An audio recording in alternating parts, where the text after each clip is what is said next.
Welcome to the first of many short videos that will help you understand how to graph the trig functions. So if you are using the Blitzer textbook, you will find this information in sections 5.5 and 5.6.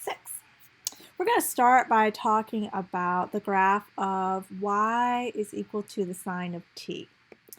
Okay, and so we are going to use a technique here that employs what we already know to come up with a basic shape of the graph y is equal to sine of t.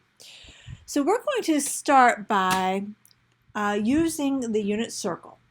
And we know from our exposure to the unit circle that the y values of the coordinates are the outputs for sine of t, where t is the angle measure.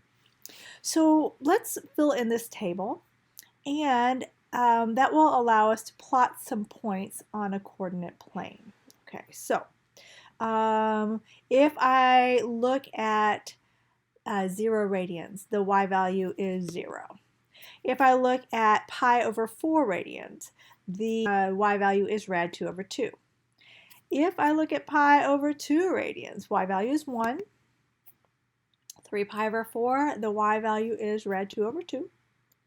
Pi, the y value is 0. At 5 pi over 4, we've got negative rad 2 over 2. At 3 pi over 2, we have negative 1. At 7 pi over 4, we have negative rad 2 over 2. And at 2 pi, we have 0. Now, notice I didn't pick everything. I just picked some things that were evenly spaced. And I could have used all the 30s instead, but this is sufficient for what we need. Now we're going to go ahead and plot these points on this coordinate plane. And I have this labeled in increments of pi over 4. And I did that because that's the values of t that we used. Now notice that the maximum value I have here is 1 and the minimum is negative 1. Rad 2 over 2 is about 0.7. So if I plot these points, I have these points on my coordinate plane. Now I can go ahead and extend my table and those coordinates as well, and I get something that looks like this. And you kind of can see the shape that is beginning to emerge. We've got some hills and valleys going on. Yeah? And if I were to connect those dots, I would end up with a very smooth curve. And it looks just like a wave.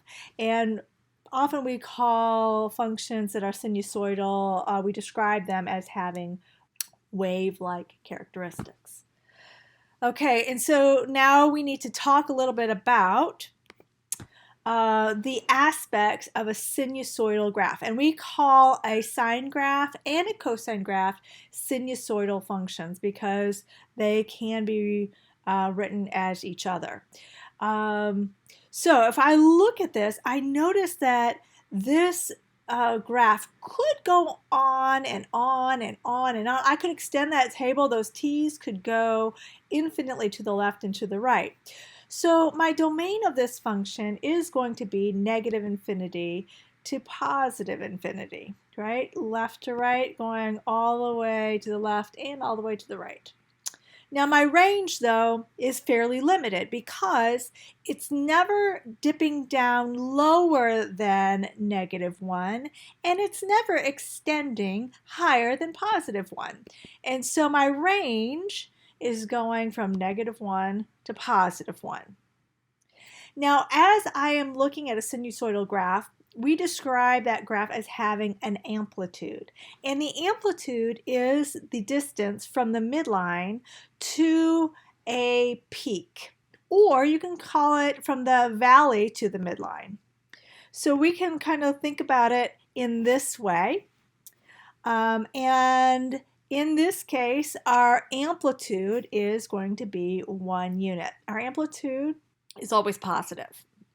Now, when we're talking about the period of a function, The period is the distance on the x-axis that it takes to go through one entire cycle.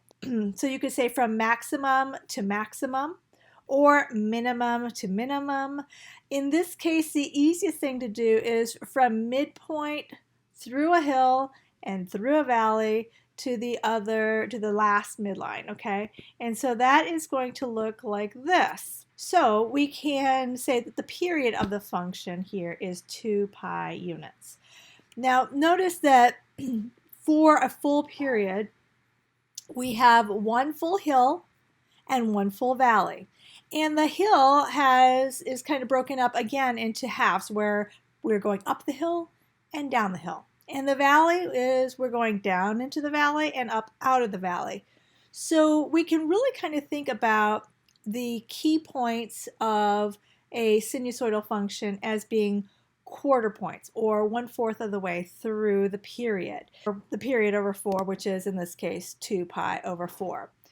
And a phase shift is nothing more than a horizontal shift when we're talking about the graph of a sinusoidal function. So in this case, there is no phase shift, and we will just call it good as a phase shift of 0.